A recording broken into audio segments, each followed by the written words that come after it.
Well, good morning, everybody, and welcome to the Agile PM Roundtable. Our roundtable is a collaboration between people from Agile PDX and the Portland PMI chapter that brings together project managers, scrum masters, and other Agilists to share, discuss, and learn how Agile principles and practices can be applied to the work that people do at all levels of an organization.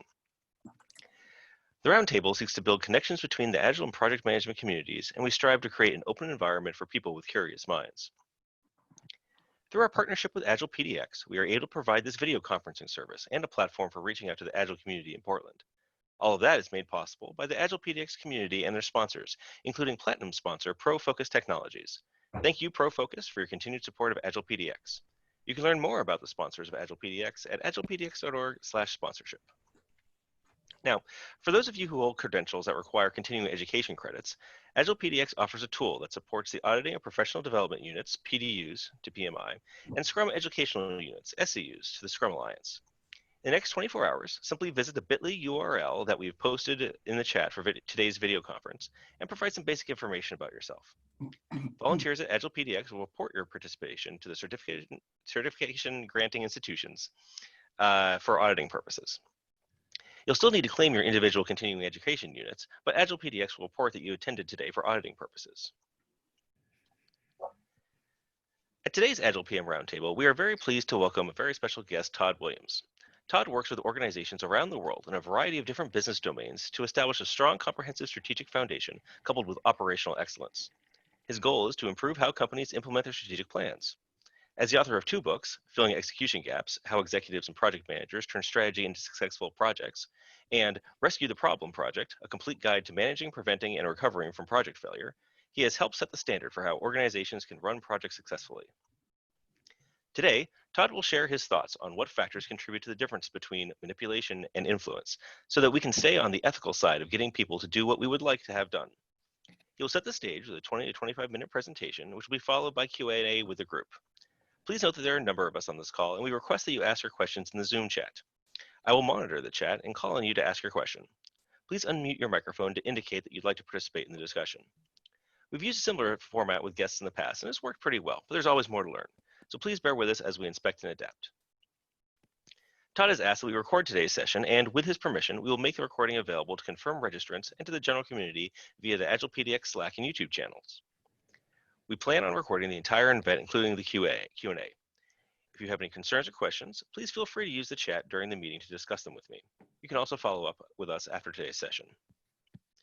After our discussion with Todd, we'll set aside a couple of minutes towards 8 o'clock for any announcements that people might have. Then we'll break shortly before 8 a.m. so we can transition to whatever comes next in our day. But first, a little bit more about today's topic. Poor managers manipulate people, while leaders influence people, right? Not really. Culture, intent, and outcomes are 3 of the bigger factors that go into answering this question. As we all want to get people to accept our ideas, we need to understand what factors contribute to the difference between manipulation and influence, so we can stay on the ethical side of getting people to do what we'd have them done. In this session, Todd will provide a couple of real-life examples that he has faced, and as a group, we will discuss what could be done in the situation. We will walk the line between manipulation and influence, all the while exploring the ethical implications. When the discussion is done, Todd will offer his solution and an assessment of whether he crossed the manipulation-influence line. And now, without further ado, I'd like to turn the floor over to Todd to begin the discussion about manipulation and influence, how to tell the difference, and what to do about it. Good morning. Thank you very much, David, Brian, for inviting me to come to this. Like I said, I haven't even attended this roundtable, and here I am presenting at it, which is kind of awkward because normally in the roundtables I am a participant long before I ever present. So thank you. Thank you very much. So our topic is influence and manipulation, and this came about when Brian and I first chatted, gosh, maybe 4 or 5 months ago. He was asking what I thought might be interesting for you guys, and I didn't want to go down the standard project manager round because you're probably tired of that. So I decided to kind of see if we could spice it up, see if we could get something going in this realm of trying to get people to do what you need them to do without them really understanding that you're trying to do that. And the big problem you have with that is manipulation. Okay. I think that we do agree for the most part that influence is an appropriate way to deal with people, where manipulation is a little more covert, is a little uglier, and not something we really want to do.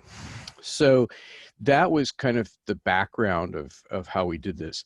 I find that in my job, I'm pretty much constantly bumping up against this line because I am coming in as a contractor or a consultant, and I am trying to solve a problem where there's a variety of different opinions, and I'm trying to get people all to move over to one opinion. I generally don't have any authority, so I can't use we need to do this because it just doesn't work. So I'm bumping into this all the time, and I'm sure that there are times when I have crossed the line of influence versus manipulation. And so I want to kind of explore that. I'm going to take the situation that was probably the diciest, and as I talk to people and say, this is how you can do a certain thing, I'll get people coming back to me and say, well, isn't that manipulation? And so I'm hoping that there's a fair amount of discussion around that, and we can talk about what I did and what I achieved and what has followed on from that, because I know a couple of things that happened later. And we'll go down that route. I do expect that we're going to devolve a little bit, or evolve. It's not really going backwards. It's into ethics, because ethics is really the cornerstone of what we're trying to use as a dividing line. So I want to start with showing a great big PowerPoint. It's technically only one slide, and it's not letting me do that. The host disabled participant screen sharing. Well, let me change that real quick here. That's one of our keeping everyone safe kind of things, isn't it, David? Yeah, let's see here. One person can share at a time. Advanced I'm sharing feeling options. safe already. There you go. Okay, try it now, please. I believe I've enabled sharing for all participants, screen especially for you, Todd. Share screen too. Okay, so I don't need to be on the front page of this. There we go. Okay, so what I did is I put together a slide of 9 different general areas of how we influence people. These came, and I'll show you the books as soon as I get back on screen, from a set of books by Robert Cialdini called Yes and Influence. And he has researched this fairly well, and I have literally made a spreadsheet of his 50 different influential ways. So when I am writing something or I'm about ready to go into a meeting, I can kind of look at these things and say, okay, what type of things can I use to help me influence? Okay, so I want to just kind of quickly go through this to give you an idea of what we mean by influence. So one of them in the upper left-hand corner there is social proof. And so if we can establish that there is a social acceptance for something that we're trying to achieve, you can use that social proof and say, well, Mikey likes it, to show, for those of you who are a little older, to show that if someone else likes it, then you should like it. And it tends to make people more relaxed about the concept and be more adaptive to picking it up. There's going just across the top, there is a general nature of people to try to strive for the median and be like everyone else. It's somewhat close to social proof, but it's a little bit different in the fact that what you're trying to do is to say, if you say something that says, everyone is having problems with this certain thing, and I'd like to do Y, do something else, you've shot yourself in the foot, because if everyone else is having problems with that situation, then that person feels safe in that area. Well, we're just fine. Everyone else is this way. I don't need to move. And so what you want to do when you're trying to get someone to move your direction that you want to go is you want to state it in kind of the opposite direction is, don't you want to succeed? Don't you want to be part of that rare community that is wonderful and great? And try to show that exclusivity instead of showing the median. So you literally just change the conversation around. Another way of influencing people is to not give them one option or two options. You give them three options. And in those three options, you have a very minimal option that will do barely what they want to have done. You have a really immaculate option that does something and even more, and the one that you want, which is right smack in the middle. And what will happen is people get, well, that's not quite enough. I don't want to go the cheapest plan. That's other things way too much, so I'll take the one in the middle. So you are literally kind of directing them in that funnel to get them to go someplace. The fourth item is fear. And fear works not if you just try to scare somebody, but if you have an action plan that goes with it. If we don't do A, B, C, D, E, then we're going to end up in trouble. And so you have a complete plan. And once you have that complete plan, or convince people you do have that complete plan, then that fear option does tend to influence people.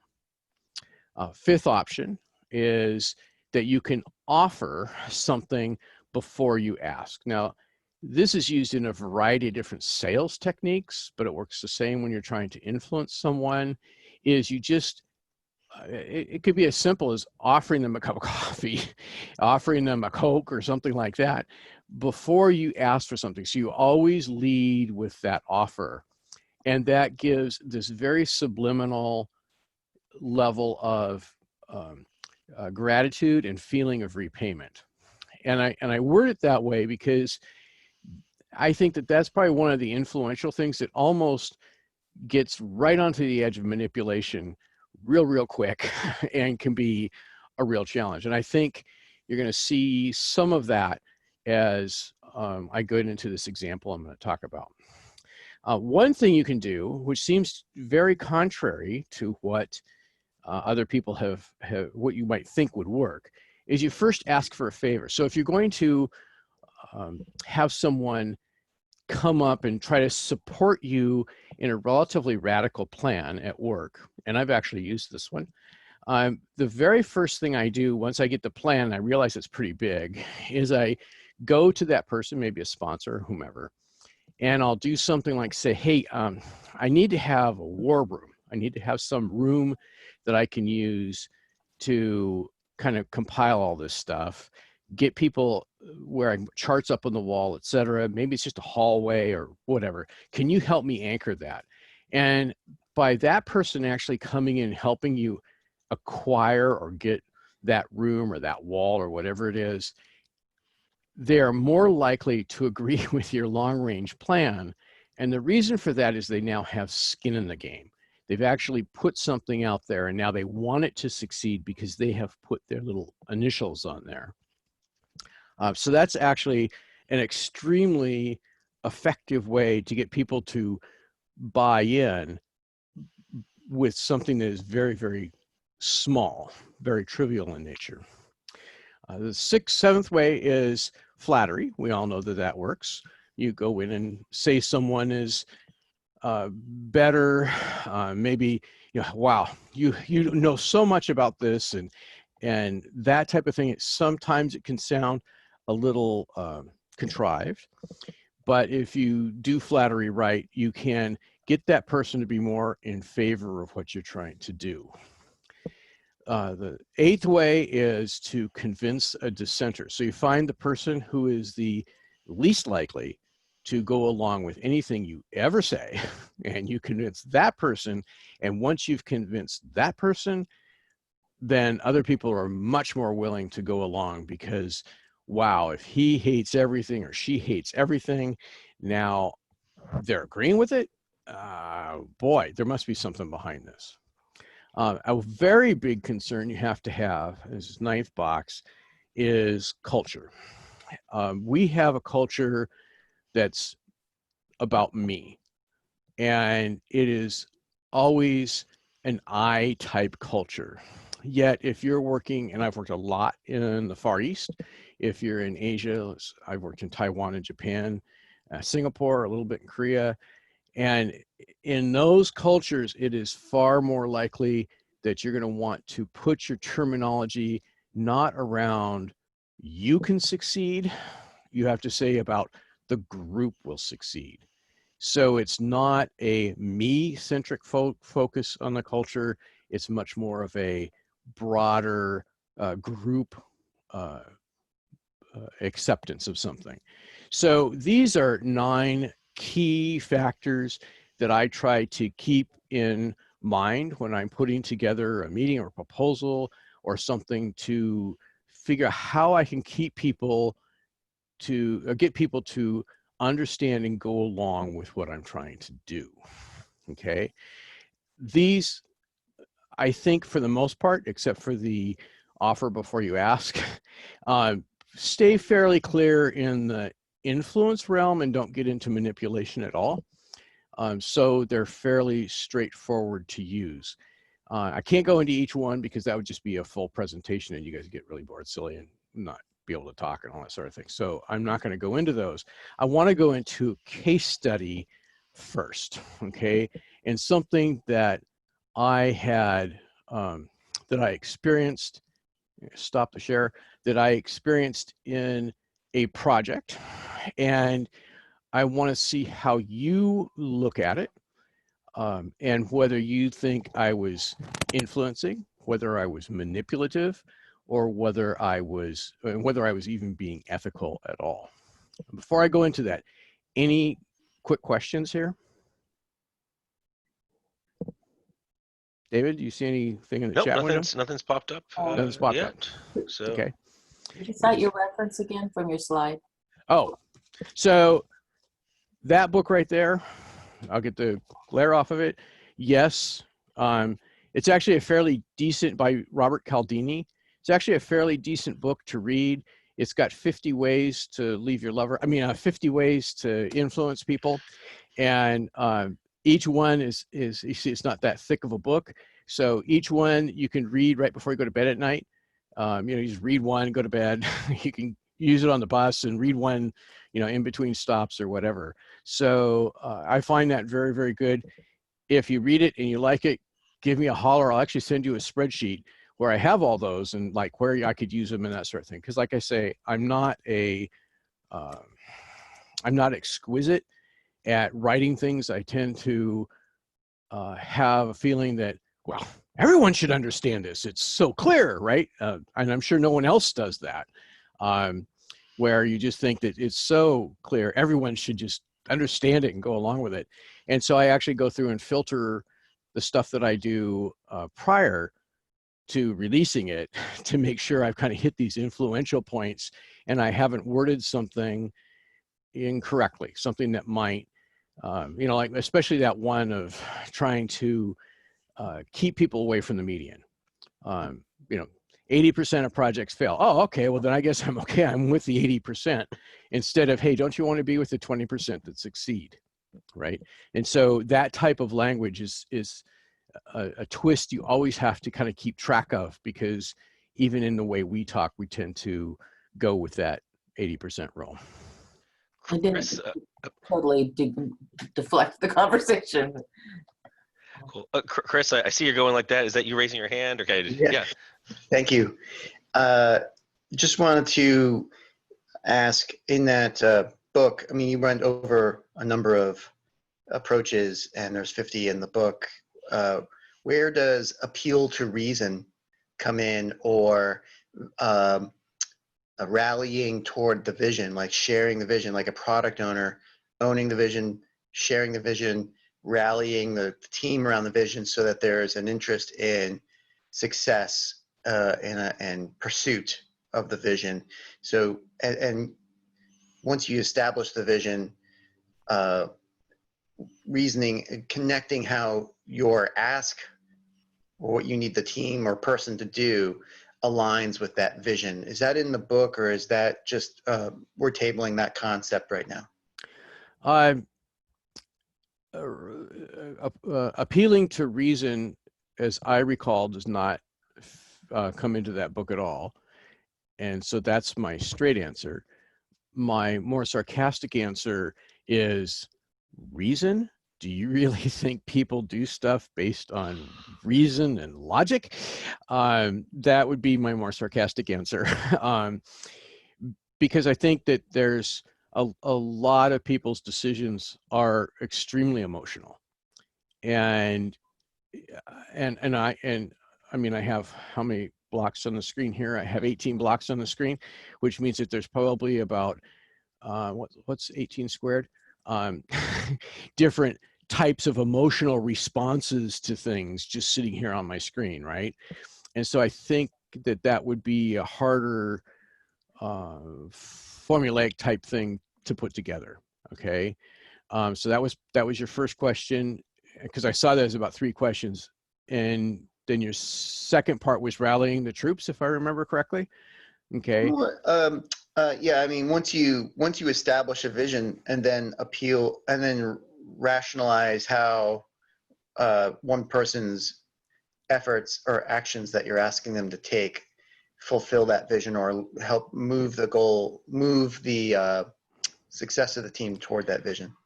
So I would put you off into change management at that point, because you're talking about the difference between, and you said it, I think, in your sentence just now, which was you're looking at that one person and then you're trying to get the group to go along.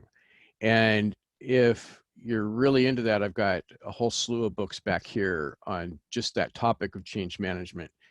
And the, what's the diffusion of innovation book is what I consider to be the best, although it might be a little bit too theoretical for quick application. There's some other books by John Carter that are good, or the Hyatt brothers.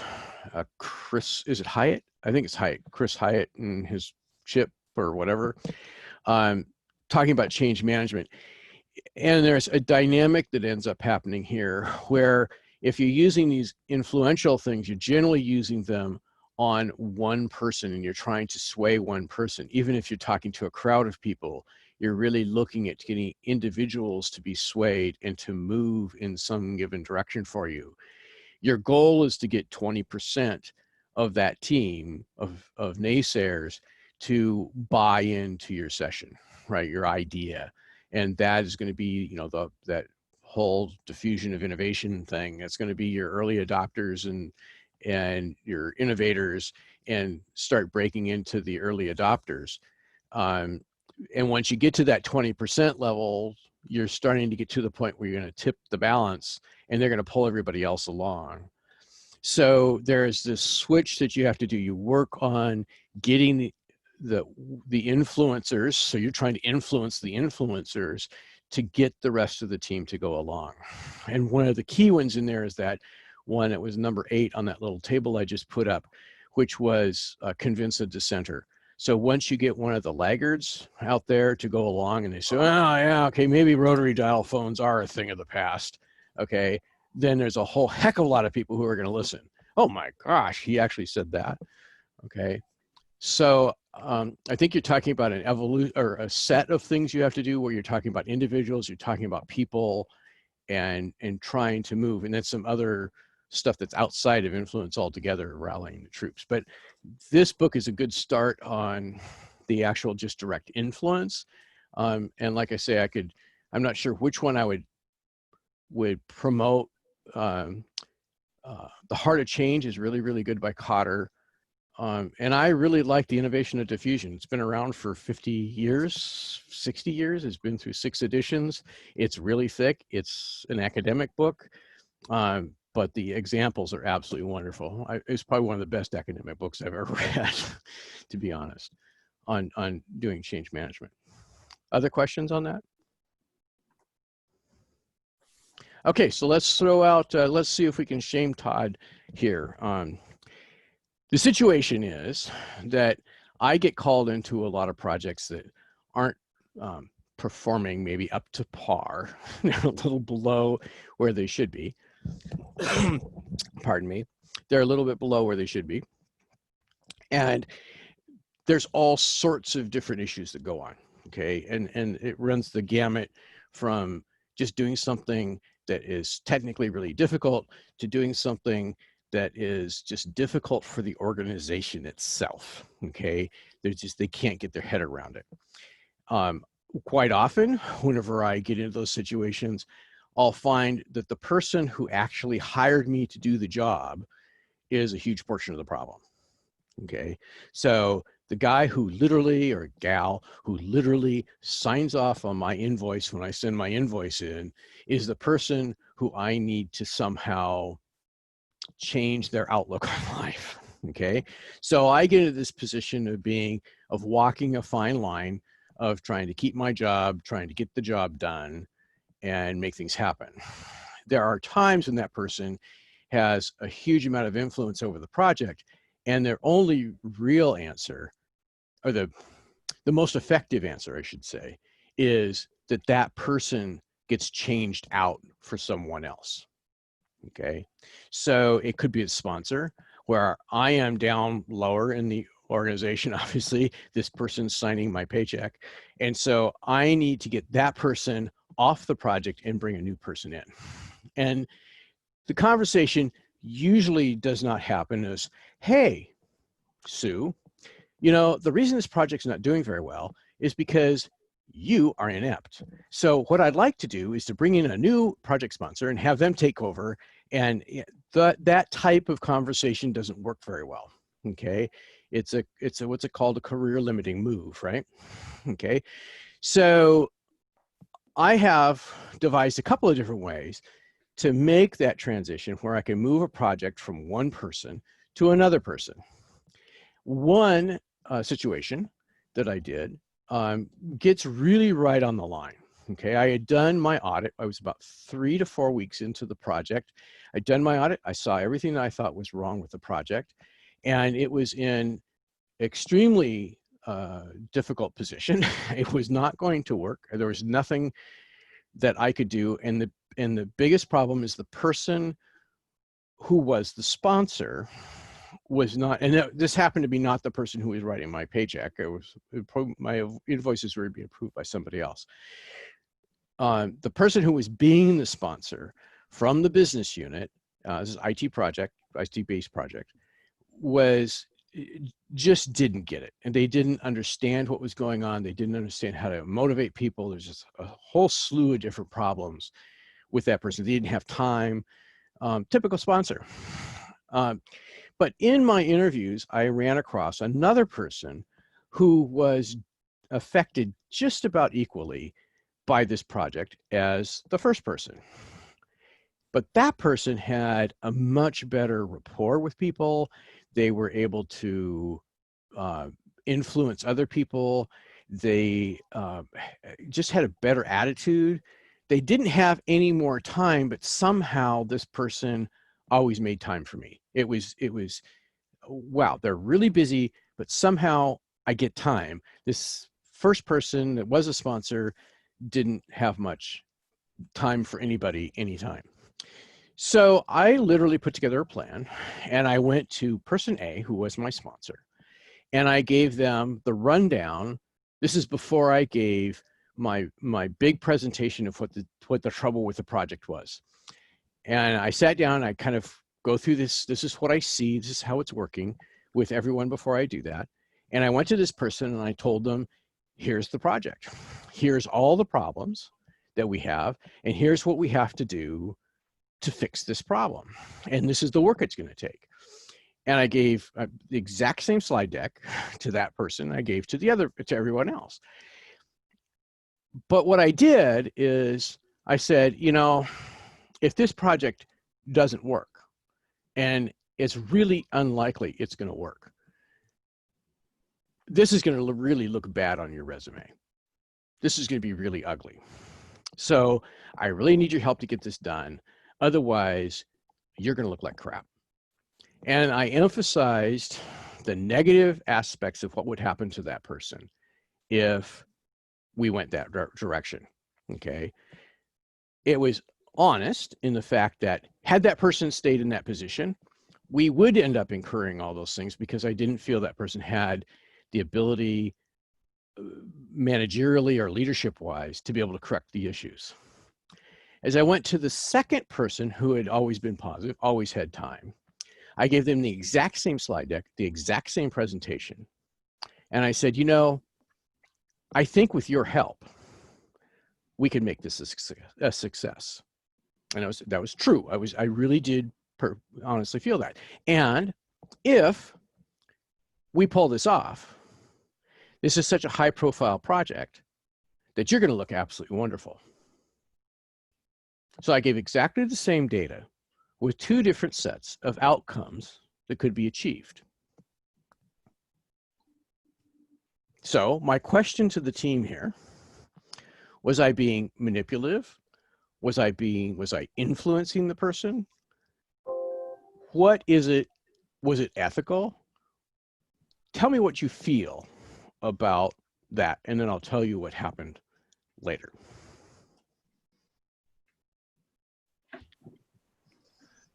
So please feel free to unmute yourself and contribute, but just be sensitive to others, keep an ear out, and I'll moderate as best I can.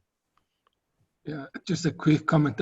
From what I can tell, you know, this was a professional, how to say, you know, set of actions in the sense that it was guided with the overall project's interest in mind. So, you know, yeah, so from what I can tell, you were doing your job with the overall interests of the project in mind. So it was professional from what I can tell. Anyone else? Sure. And then Chris. I think you were looking to identify the potential of those folks, and you saw that that a change was necessary. And we talk a lot about organizing projects around motivated individuals, and that's exactly what you were looking to do. And for that sponsor, that clearly was the problem, and they often are. Sometimes those individuals are driven by ego, and so that's a very easy way to say, hey, this isn't going to happen for you. But for that highly motivated individual, they see that as a growth opportunity rather than something that's dragging them down, and they can be highly successful because they will be highly engaged. So you're Liz, right? Is that what I saw? Okay. So you don't feel that even though I gave the same information, that the summary, which was significantly different from one person to the next, was not manipulative? I mean, it certainly could be, and you'd have to be there, sort of thing, because there's a lot of emotional intelligence that goes into that. But if we take that part out, and we focus on, can they do it or can they not? The highly motivated individual has a much better chance of being able to do it.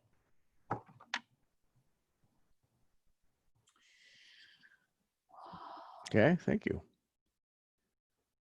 I think Chris was going to ask a question. Unmute yourself.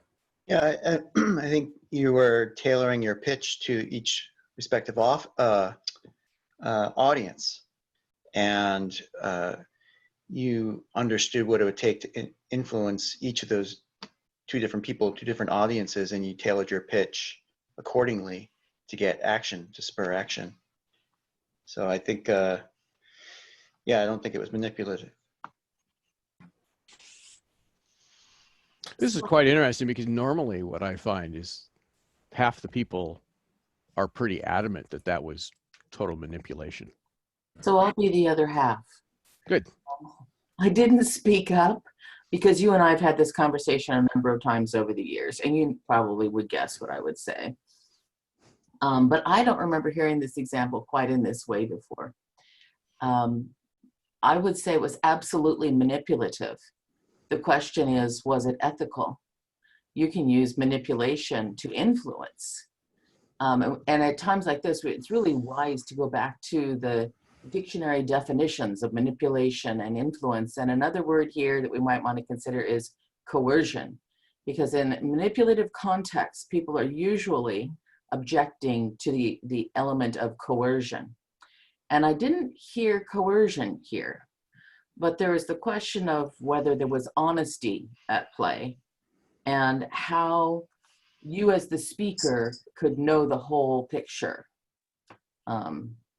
So that's kind of how I am seeing things. And as you and I have discussed before, this is an agile group of agilists, so we might want to bring in this notion of servant leadership. And Greenleaf says that manipulation is part of leadership, so followers must be strong.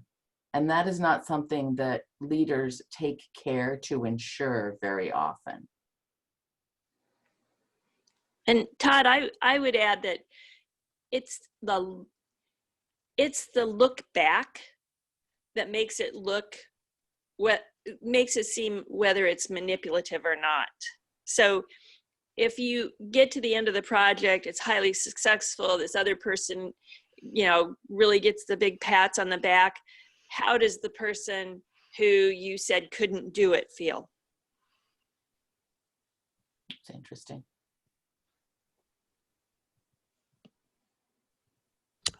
I think that's actually a good point. And that is, how have you stepped on someone in the process? Right, Robin, is that what you're kind of saying? Yes, that's what I'm saying. Okay. I saw someone else. I think that culture piece is very important, because no two projects or no two project teams are going to be the same. The project teams are like snowflakes, and you can't present the same scenario to every single person. You have to tailor your message to each individual. You said before that you're talking to a single person every time you're trying to make a persuasive argument. So I don't see it as manipulation. I see it as one of the inherent attributes of doing business. You know, everybody's selling something. Every single business is selling something, and you have to be convincing. Okay. That's Where a does- good point. Can I ask something real quick, Todd?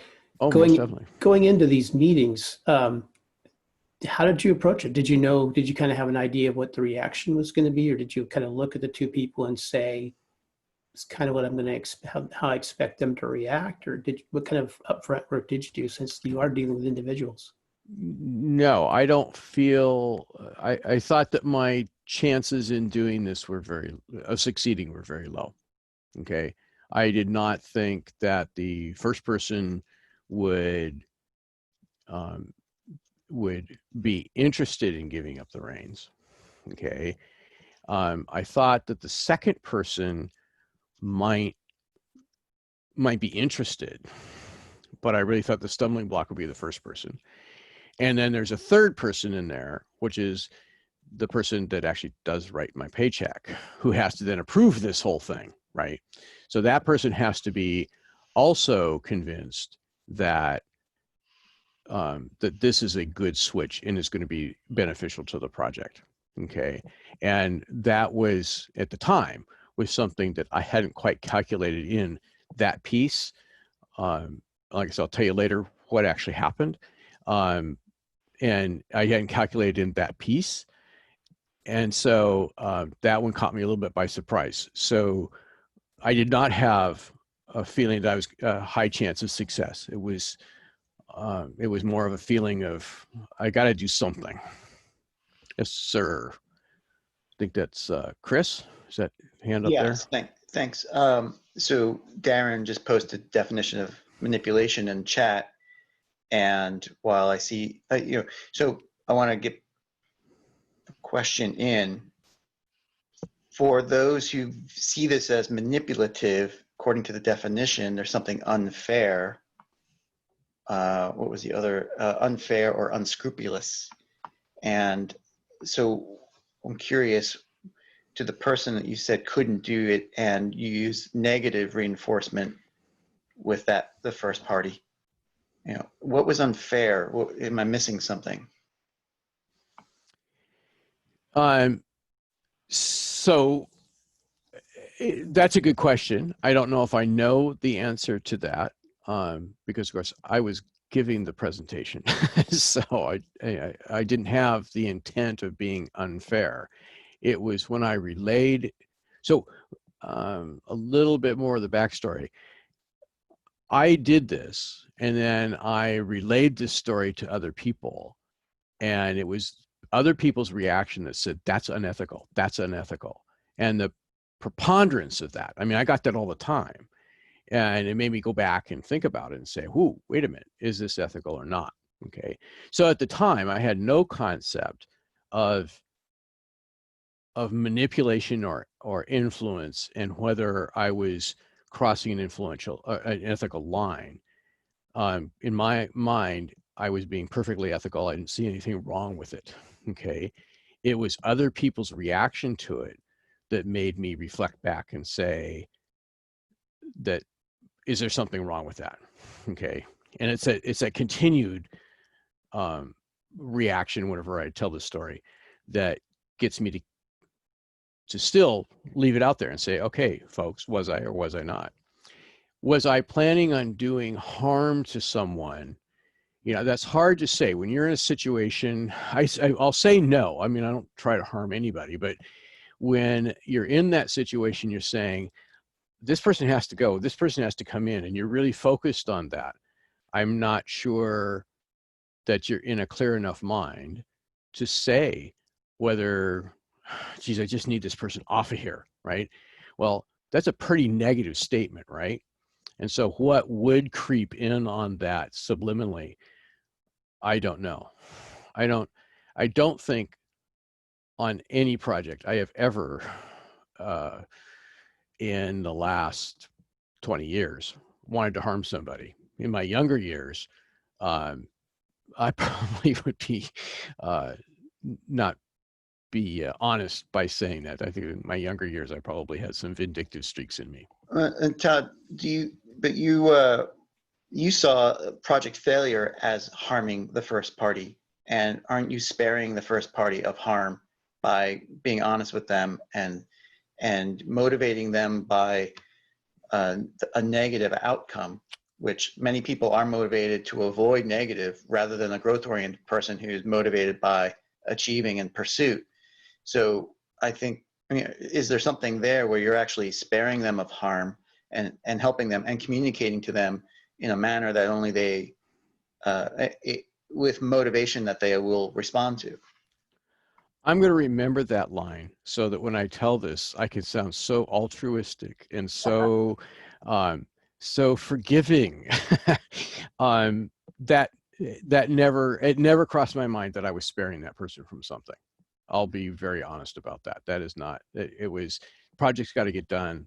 I have a statement of work. I have a job to do. These people are trusting me to get it done, and this switch has to happen. And so I wasn't trying to save that other person, and I wasn't even trying to promote the other person. I was in the middle. I was just trying to get something done. So I love your wording. I'm going to write that down as soon as we get off the phone, or this call, and I'm going to remember that so I can use it again later. But I would be a lying sack of crap to say that's what I thought about ahead of time. I saw a couple of hands go up. So Ruth, you haven't said anything, but your hand went up. So unmute and. Oh, you didn't put your hand up? Okay, I'm sorry. Baldur. Yes, I just had a quick question.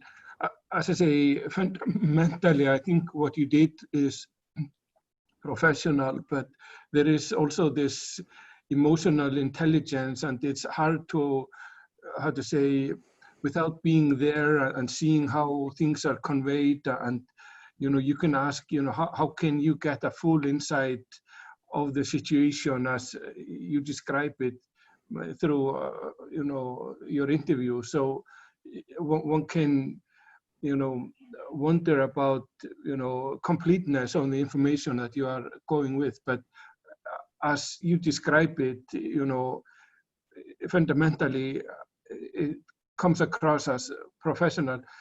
The question that I have relates to this person that you noted might need to go, and you were saying if this continues and the project fails, this is going to look really bad on your resume and so on. My question is, did you have a sense like of, I call it maybe ingrained, how to say, interest or how to say, you know, sense of what you call it, self-preservation, whereby this person that, you know, in a, how to say, you know, ideal world may, you know, how to say, pay some price, that person may be aware like where things were heading and may try to somehow, you know, how to say, set somebody else up to take the fall.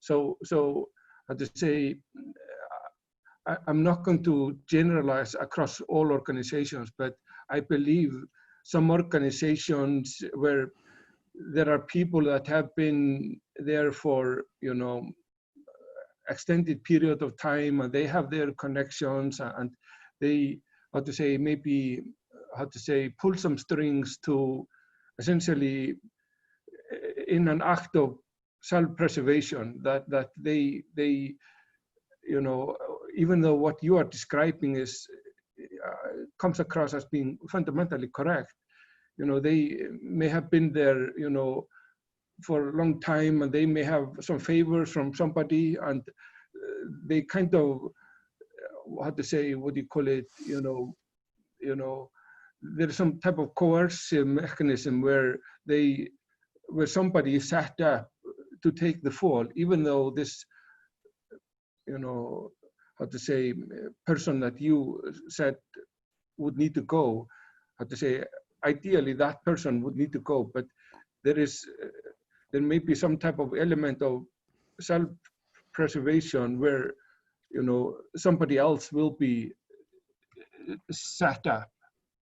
So I was just wondering if through your interviews, whether you had any sense of such mechanism. So a couple of different things there. One is when this all happened, I probably didn't know how to spell emotional intelligence. Okay, I don't know if that word or that term even existed. And so you might caught me smiling when you said emotional intelligence because it just didn't, at least in my vocabulary, didn't exist. There were definitely people that I knew who could pull strings, who I could leverage for other influence to try to make things happen. And I'm trying to think how heavily I used them in a situation. I don't think I did a lot because this is a fairly big gamble and I didn't want to have my hand show completely to people because I still had to give the presentation, right? I still hadn't given the project data and status to the entire group as a whole. I was going through and making sure that everyone was aware of what was going to happen so that when we got into the meeting, everyone would be in a review state of what I had come up with, not hearing anything new, right? That's standard tactic of a meeting, right? You don't go into a meeting, present a bunch of new stuff. You go around and tell everybody what you're going to tell them. And so when you get to the meeting, it's all review and now you can get a decision made, right? And so that was more my plan of attack. I wasn't trying to pull strings. I wasn't trying to use someone else to do something. I had to, at some point, get this overall manager to get to a point of saying, yes, you need to switch sponsors. Who's that going to be? And how's that going to happen? And ask for, someone, is there anyone out here who would want to do that? And not make it look like that person who left was bad, right? That was a goal. That I had to make the departure of that person honorable. Okay, they were just too busy, right? That type of thing.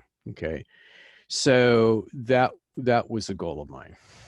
Okay, you said a lot there, and I'm pardon the ums. I'm trying to make sure I got covered everything you said. Did I address what you said completely? Yeah, or like whether this person that, how to say, you thought, might need to leave for the project to be successful, maybe that person had some type of connections with the sponsor. And so if, like, how to say, I was just wondering about organizational culture and so the organizational culture, in the 3 to 4 weeks that I was there, I did not know what the game plan would be. That was why I was so unsure of whether this would even work. I didn't know. I didn't have enough experience to know if there was some hidden background ties to people. And this is an older organization, so I'm sure that they existed, but I didn't know what they were. So that was really just rolling the dice. What I'm interested here in is, let me ask another question. Do any of you feel that if you go in to talk to person A, and then you go in to talk to person B, and you know that person A, you're going to want to paint, you're going to present the data, and then you're going to say, this is going to be bad for you. And then you go to person B and present the data, and you say, you can make this good for you. My question would be, can anyone present the same data to those two people in those two situations, because they're separate situations, the same? Can you present the data in an unbiased fashion? I told you, I said that I put it out there in an unbiased fashion, but can that happen? Can a person do that?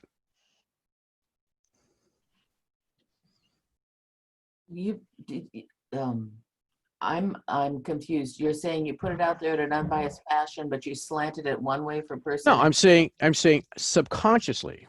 Okay. Can you, when you know you're walking into a situation where you're going to try to paint a picture that someone is not going to succeed, and paint a picture in another situation where someone is going to succeed, even though you want to present the data in exactly the same unbiased manner, can a person do that? Not saying I did bias it. I'm saying intentionally bias it. Can that data come across whenever you have this predefined concept in your head? Can you actually present data in an unbiased fashion?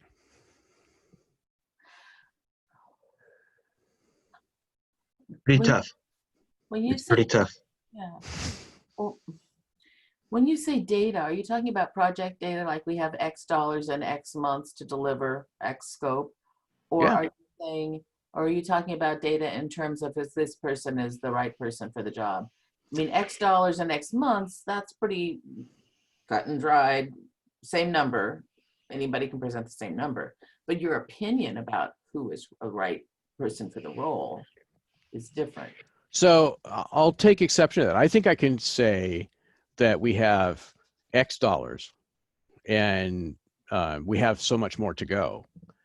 And I can make that a very biased data presentation. Okay. Yeah. Okay, guys, we have $1 million to do this thing. And we've burned through 500,000. Mm-hmm. Okay, guys, we have $1 million to do this, but we've only gone through 500,000. Those are two very different presentations of exactly the same data, exactly the same data. $1 million, $500,000 to go. But the emphasis on the first one was, holy crap, how are we going to do this? The emphasis on the second one was, oh yeah, it's not a big deal. Okay. You can, in your words, you can change that and how it sounds. But in both cases, you were wrapping a lot more than just the dollars and the months in there. Oh yeah, this presentation is, when you're doing one of these things, it's an hour-long presentation to a steering committee type thing. And so you're going through tons and tons and tons and tons of data. And you're talking about people, their effectiveness. Sometimes you're talking about the technologies. Sometimes you're talking about the methodologies. Sometimes you're talking about money. Sometimes you're talking about months or all of them. Okay. And the question is, can you, when you have this plethora of data, can you still keep it truly unbiased? I mean, I told you I kept it unbiased. Did I? Is anyone capable of doing that? Knowing you as I do, I doubt that you kept it unbiased. I don't hear you speak in an unbiased fashion over all these years. Not so much.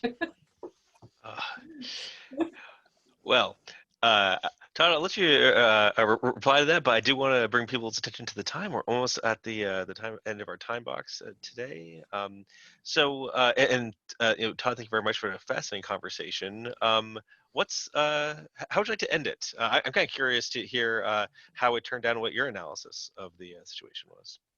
So when I went to the first person, they were taken aback. They kind of sat back, and there was a lot of silence, a lot of staring at the whiteboard, because I did this on the whiteboard. I didn't have slides. There was a lot of that. When I went to the second person, I got just the opposite reaction. They leaned in, right? So the body language was there. And I walked out of that meeting thinking, okay, I did a good job there. With the first person, I didn't know if I did a good job or not. And I walked out and said, oh crap, now what's my next step? And I realized that I had to affect a change before I actually put in that final report to the steering committee. Okay. And so I actually went to the person who leaned in, who decided to go into it, and said, hey, why don't you go talk to that person and say that, you know, you've seen some of the data and you'd really like to take this thing over. And I had that conversation. That was not one conversation, we worked up to it, but we got to that point. And that person actually went to the leader and said, hey, I think this would be a good thing for me. And he said, well, let me go talk to this other guy, the current sponsor. And that current sponsor was, yeah, hey, I got a lot of stuff I got to do. I mean, I'm just really packed. And they told the story of how much work they had to do. And it just happened.